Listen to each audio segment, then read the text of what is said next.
Our hands together for them. Thanks for coming. You're in store for a special treat. When I was a young boy, through middle school and high school, growing up in the inner city of Fort Wayne, between the streets of Oxford and Pontiac, for those of you who are familiar with Fort Wayne, I oftentimes ask myself the question, how do I escape this?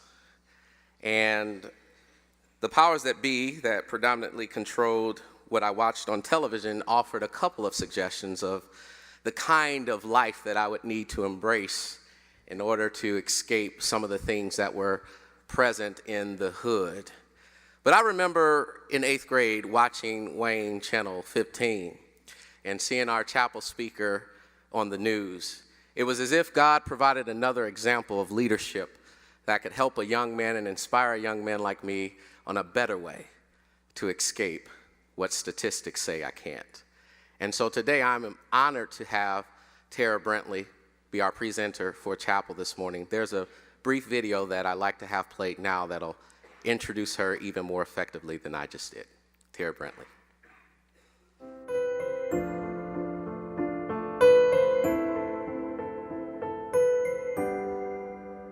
My life, in one word, has been incredible. When I was growing up in Cleveland, Ohio, I never thought that one day I would be reporting from outside the Coliseum in Rome and be nominated for an Emmy after covering a local choir's performance at, of all places, the Vatican. Nor did I ever think that I would actually visit a homeless camp and share the stories of people who literally live on the streets. Being able to come into people's homes and touch their lives with information to change their lives has been a gift. It is something I do not take for granted. It is something I do not take lightly. I did not get into journalism for personal gain, but to try and give people news they can use to make their lives better, to make their lives more informed. And you don't do that just by sitting behind an anchor desk. You do that by truly diving whole hog into your community, helping raise money for different causes like Riley Children's Hospital, by dancing in a benefit, Reason to Dance, Reason for Hope, or dancing and also judging Fort Wayne's Dancing with the Stars event to raise money for the Carriage House that helps adults with mental illness lead productive lives, or leading walks and rallies that help the homeless or victims and survivors of domestic violence, because I myself can relate to them having survived domestic violence. And as a survivor and a mom, helped my children secure full academic scholarships to Purdue University. All while working as a team to revamp our lives with my second husband, my children's stepfather, who has helped in our growth and has been a phenomenal addition to our team, our family. Life has had its struggles, but in the middle of the struggles, in the middle of the challenges, there lies a tremendous opportunity. The opportunity to help people get free smoke detectors after my house caught fire and was destroyed. The opportunity to create a PSA about the importance of wearing your seatbelt after I was in a car crash with a distracted driver and my car was totaled, but I came out without a scratch. The opportunity to help a local organization revamp its leadership and remain viable so it can continue to serve our community. I thank our community for embracing me all these years and allowing me to help out in any way I can, big way, small way, any way. My job, my career extends far beyond the news desk. I truly hope that I have been and can continue to be a servant leader who is all about giving back to my community without fanfare. I don't have to have a camera rolling for me to volunteer or participate in an activity or event. I do it because I like to. I do it because I care. I do it because it makes me feel good, and it's all about giving back. Being inducted into the Indiana Associated Press Hall of Fame, I was like, wow. Wow. I actually shed tears. I'm like, oh my gosh. It was like God saying, job well done, good and faithful servant. I am truly, truly honored. Thank you.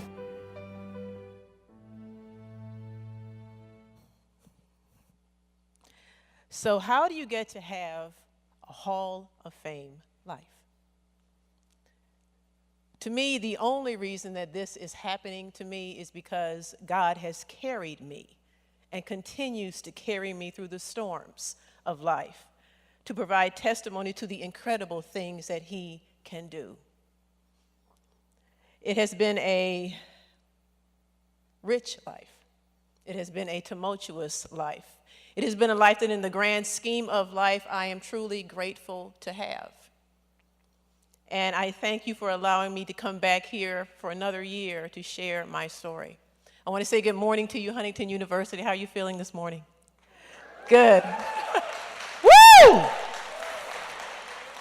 I was here a couple of years ago. I had a great time. Once again, thank you for having me back. I have brought with me, as I usually do, my trusty Bible. I keep it open on my nightstand to Galatians chapter 6, verse 9, which reads, "Do not grow weary in well-doing, for in due season you will reap if you faint not." I also brought with me, for good luck, a gift my daughter gave me. It's a crucifix, Proverbs 31:25. She is clothed in strength and dignity, and she laughs with no fear of the future.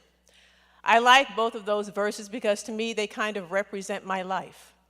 One where I was dwelling and one where I currently am. Don't worry, I'm not going to give you guys a sermon today. Don't worry about that, but I am going to share with you part of my life in hopes of inspiring you and in hopes of illustrating that you can prosper and you can be happy in spite of the challenges and the hardships that you have faced or that you will face. And by having faith that God has a plan for your life and doing what He has called you to do, you can help improve the lives of others.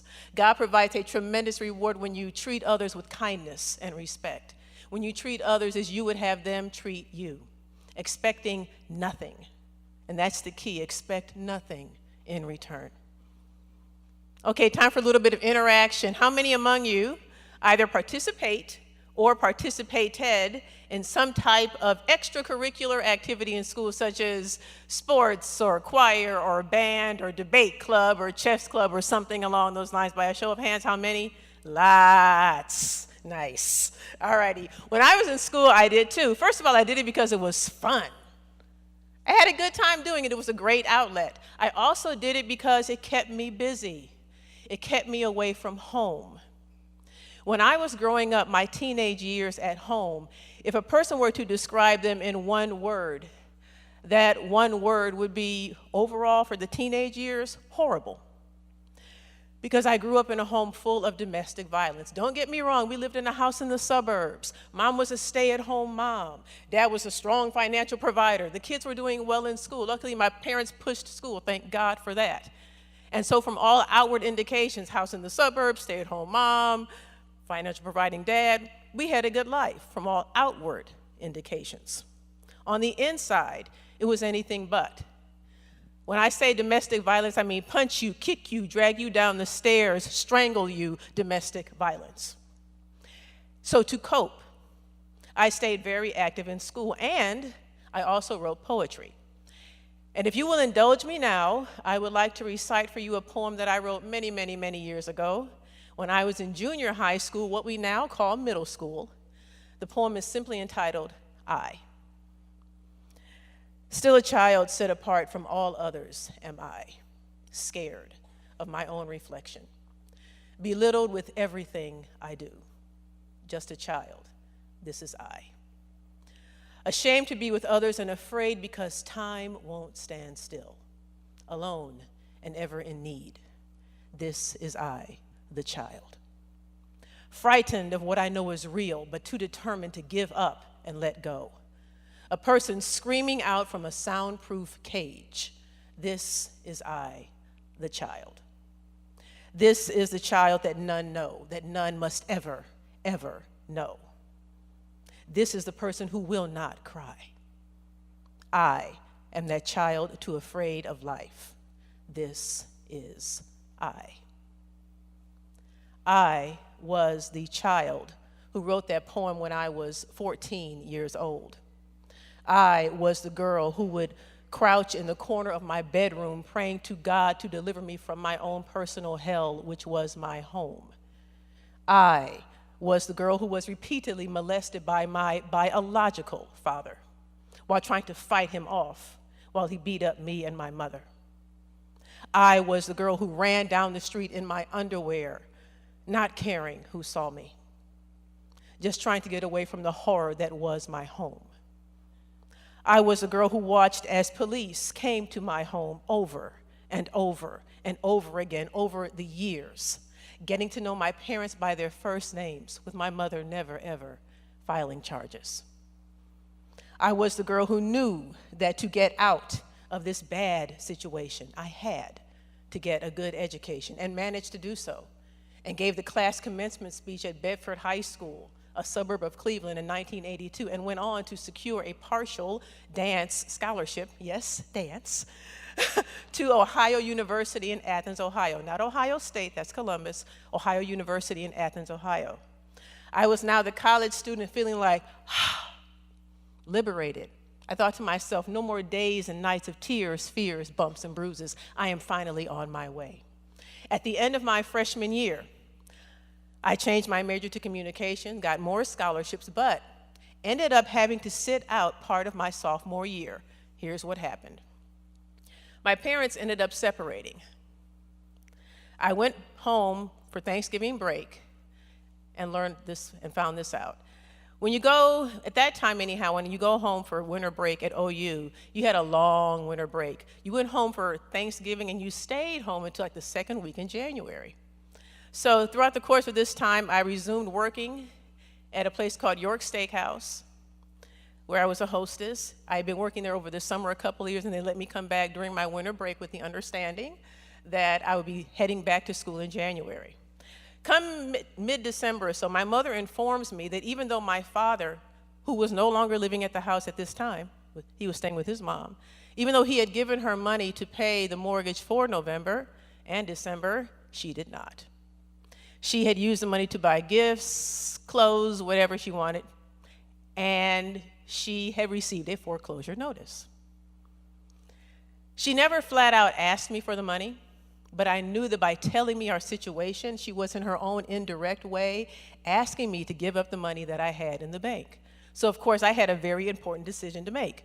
Do I give her the money in the bank, money I know I will never see again, or do I say, I'm taking the money, I'm going back to school, you guys are on your own?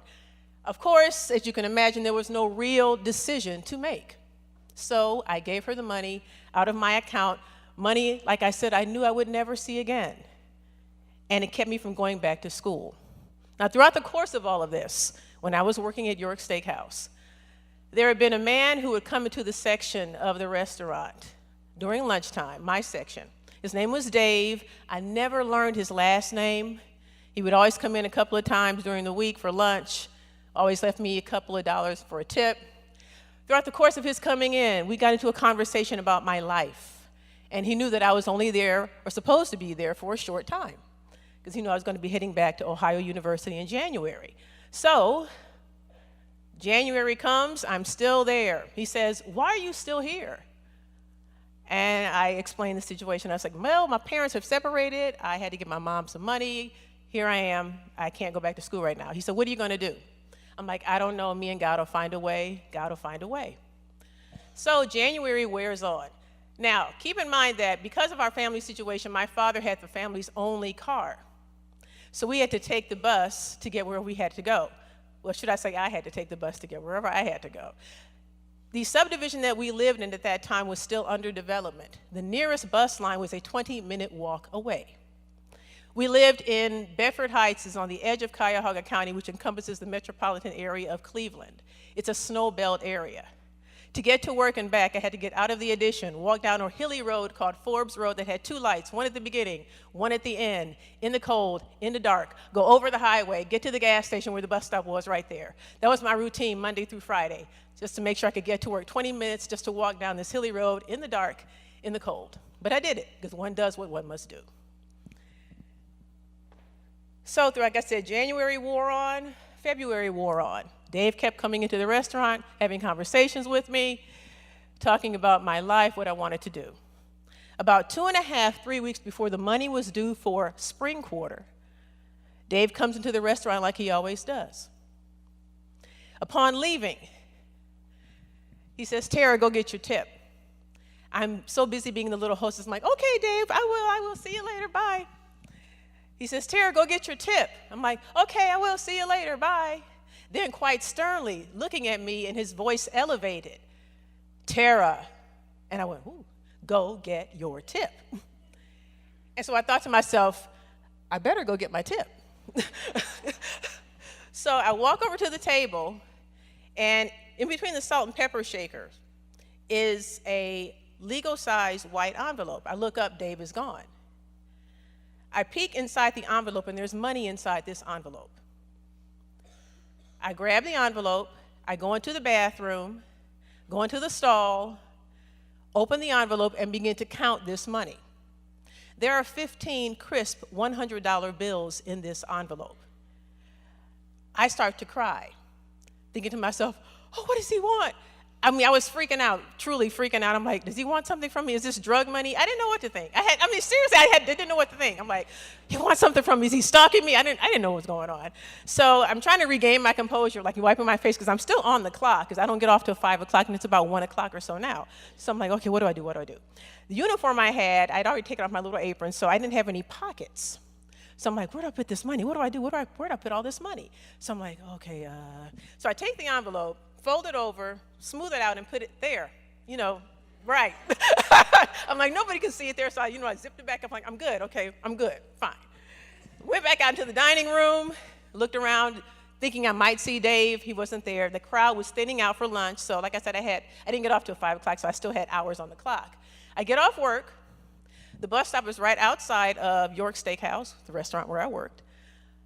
I'm looking around like, is he out here? Does he have somebody watching me? I get on the bus, thinking maybe somebody's on the bus watching me. I don't know. Get off. I am really going at a fast clip now to get down the road to get home. Not sure if a car's going to pull up and somebody's going to snatch me. I'm thinking all kind of crazy things. I get into the house. My mother is talking to her mother on the phone. I let her know I'm home. She said, okay. She's still talking on the phone. Not quite sure how to interrupt her conversation and let her know I got this money.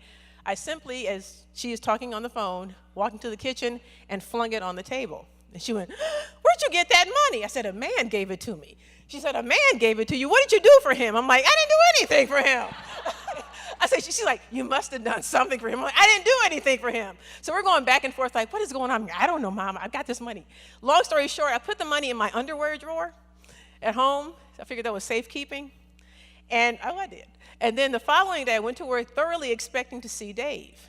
Did not see Dave. The next day, went to work expecting to see Dave. Did not see Dave. My grandmother and I came to the conclusion that God had sent a guardian angel into my life to give me something because I had given something from my heart. And I gave it never, ever expecting anything in return. Ever.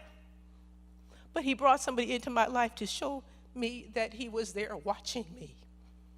And I was able to take that money and go back to school. And I never, ever, ever saw Dave again. It was the weirdest thing. But with that money, with that $1,500, I took that money and added it to the money I still had in the bank, some money left, and I was able to go back to Ohio University, my spring quarter, and graduate as if I had never missed any time at all by taking 20+ credit hours, both my junior and senior years. 2 weeks before graduation, 2 to 3 weeks before graduation, I landed my first job in television in South Carolina. I wasn't making much money, but it was my first job, and I was happy because of that. I thought to myself, finally, like this giant anvil is off of my chest. I am finally on my way. No more drama from home. I am states away in South Carolina. Life is good.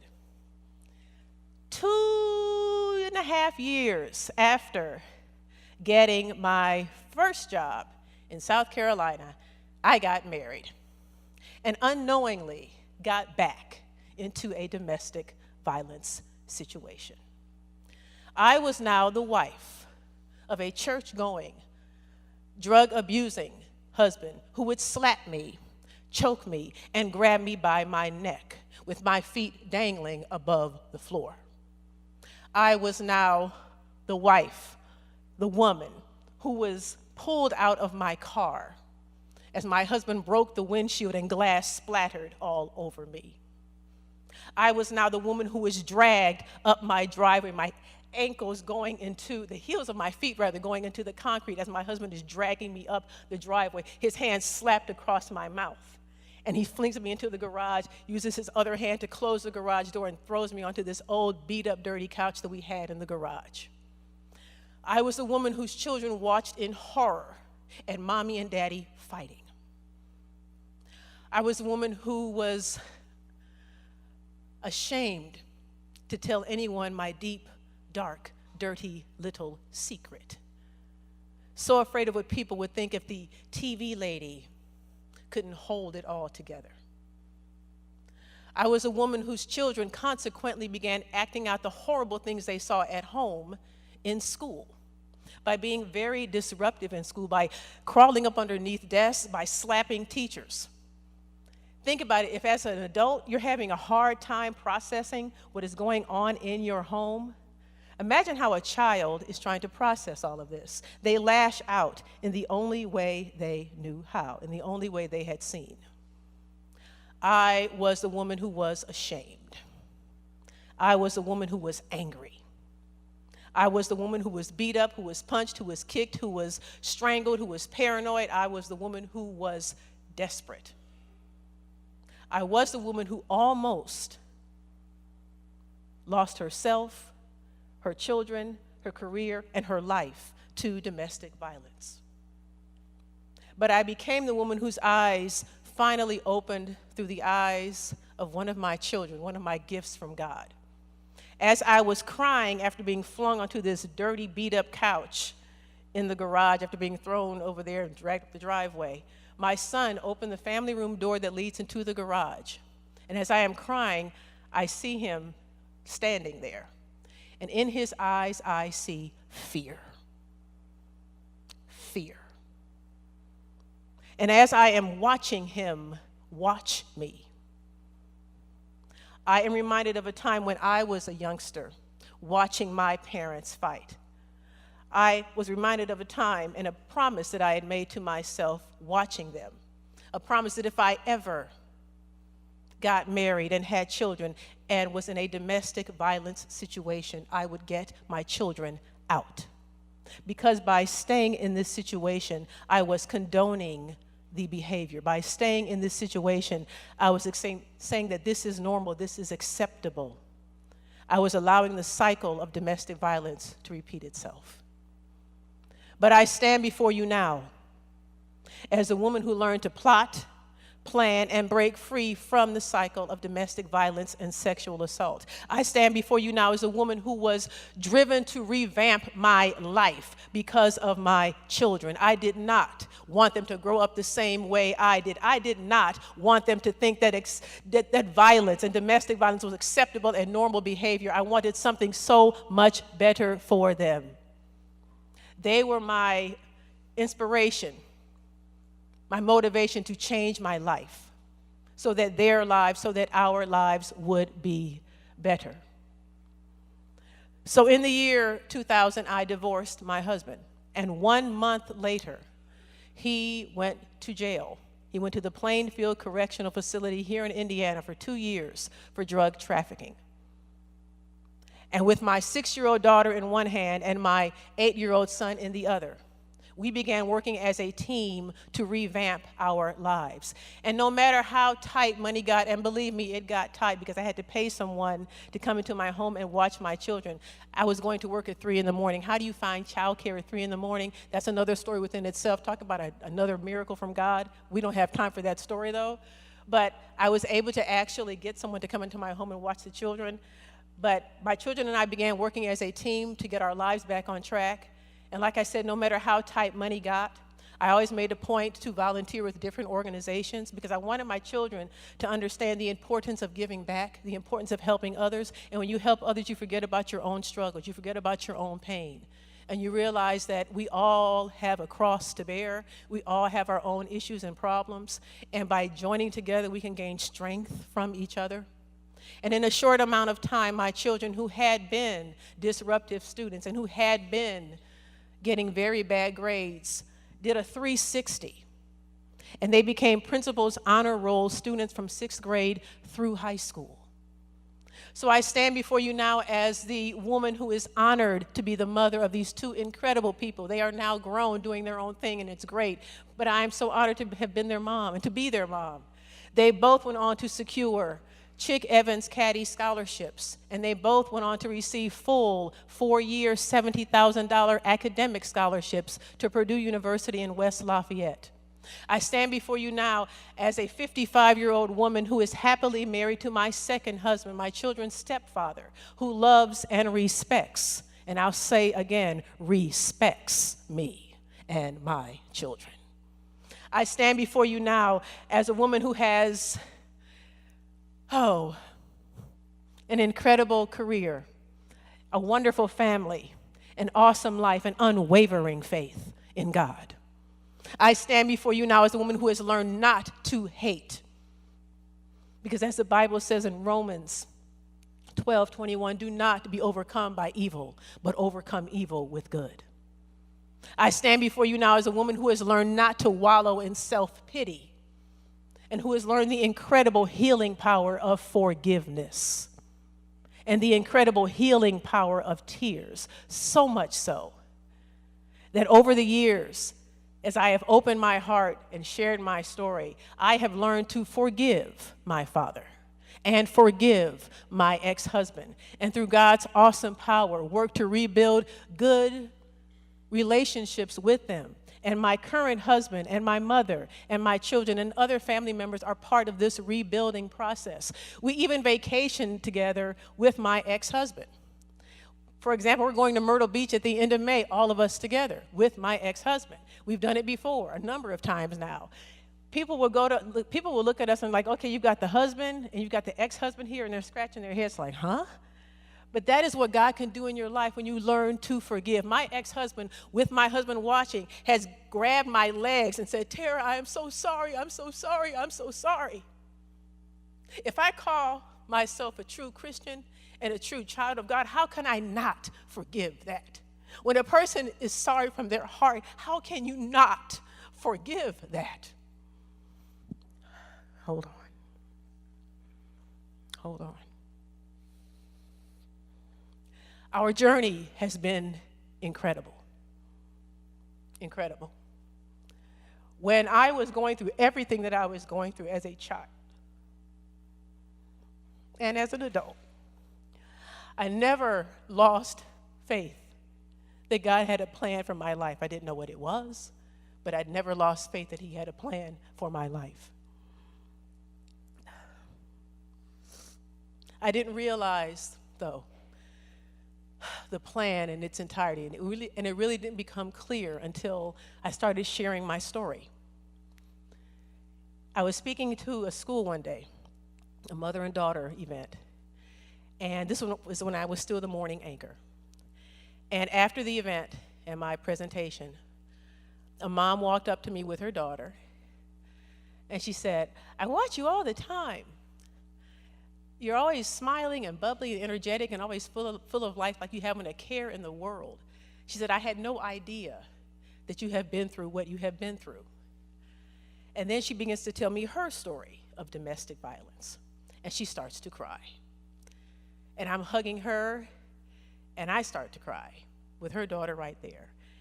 And as she is crying, I can feel her pain. I mean, truly feel her pain. And I thought to myself, Lord, if everything that I have been through in my life has brought me to this point, then everything I have been through has not been in vain, because I have given someone hope. And hope is a very, very powerful thing. God did not put us here to hurt each other. He put us here to help each other. What we do with our lives, what we all do with our lives, has a domino effect, because one person impacts another and another and another. It's like taking a pebble and casting it out on the water, and you watch the ripple effect, and everything just flows out. I don't measure my success by my great job or my house or my car. I don't define who I am by clothes and hair and makeup. All these things are superficial. These things have no meaning. They have no depth. They don't matter worth a hill of beans. They cannot make you happy if you are not truly happy at your core. And that happiness, that freedom, that joy can only come from God. He provides the calm, He provides the peace, He provides the self-assuredness that only He can give. And I am so happy that I can be, at this point in my life, 55 years young, feeling more alive and more energetic and more spiritually grounded and energized than I have ever felt in my life. And I know that God is the conductor and the orchestrator of my life. My relationship with Him defines my success. My relationship with Him defines my life. I am nobody's perfect, but God loves me anyway. I am nobody's end all to be all, but God loves me anyway. And I am so grateful that He does. And I am so grateful that He has carried me and that He continues to carry me through the storms of life. Thank you for allowing me to share just a part of my life and a part of how He has impacted my life with you this morning. Thank you.